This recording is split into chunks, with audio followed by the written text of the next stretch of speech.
ہمارے YouTube channel ختم نبوت فیتھ پر آنے والے تمام مہمانان گرامی کو محمد عمر کی جانب سے السلام علیکم۔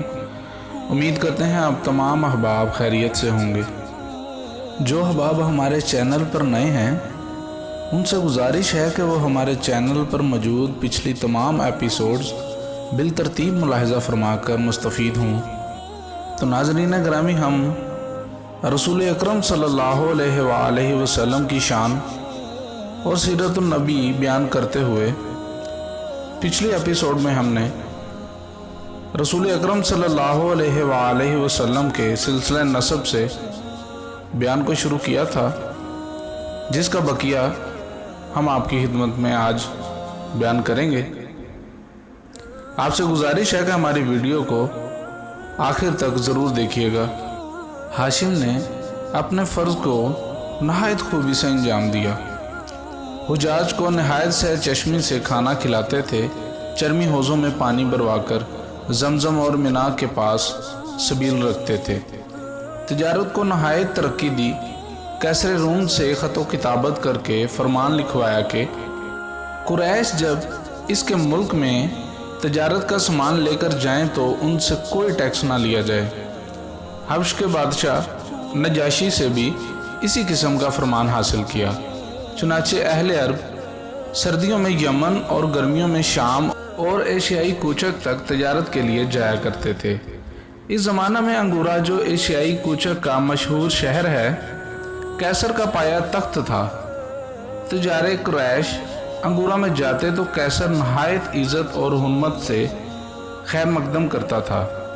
عرب میں راستے محفوظ نہ تھے۔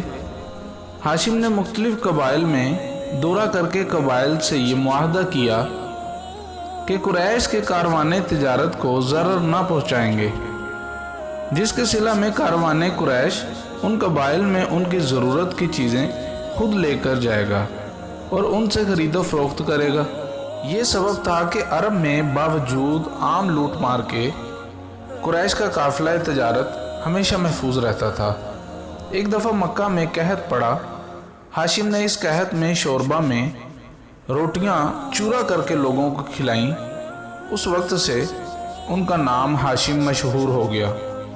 عربی زبان میں چورا کرنے کو حشم کہتے ہیں، جس کا اسم فاعل ہاشم ہے۔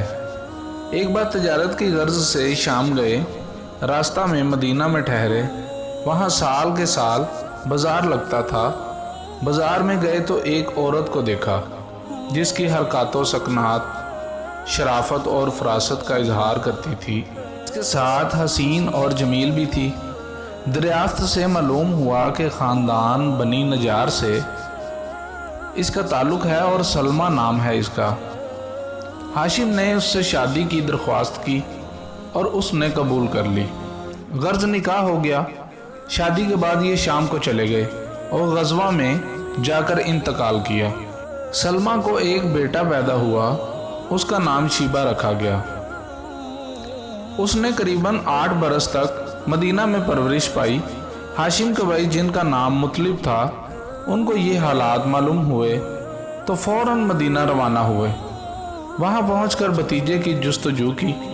سلمہ نے ان کے آنے کا حال سنا تو بلاوا بھیجا۔ 3 دن مہمان رہے۔ چوتھے دن شیبہ کو ساتھ لے کر مکہ معظمہ روانہ ہو گئے۔ ان کی عمر 8 برس تھی۔ یہاں آ کر ان کا نام عبد المطلب پڑ گیا۔ عبد المطلب کے لفظی معنی مطلب کا غلام ہیں۔ اس لیے ارباب سیر نے وجہ تسمیہ میں بہت سے اقوال نقل کیے ہیں، جن میں صحیح تر یہ ہے کہ چونکہ مطلب نے ان کی پرورش کی تھی اور یہ یتیم تھے، اس لیے عرب کے محاورہ کے مطابق غلام مطلب مشہور ہو گئے۔ عبد المطلب کی زندگی کا بڑا کارنامہ یہ ہے کہ زمزم کا جو کنواں ایک وقت میں گم ہو گیا تھا، انہوں نے اس کا پتہ لگایا اور کھدوا کر نئے سرے سے درست کروایا۔ انہوں نے منت مانی تھی کہ 10 بیٹوں کو اپنے ساتھ جوان دیکھیں گے تو ایک کو خدا کی راہ میں قربان کر دیں گے۔ خدا نے یہ آرزو پوری کی۔ 10 بیٹوں کو لے کر کعبہ میں آئے اور پجاری سے کہا کہ ان 10 پر قرعہ ڈالو، دیکھو کہ کس کا نام نکلتا ہے۔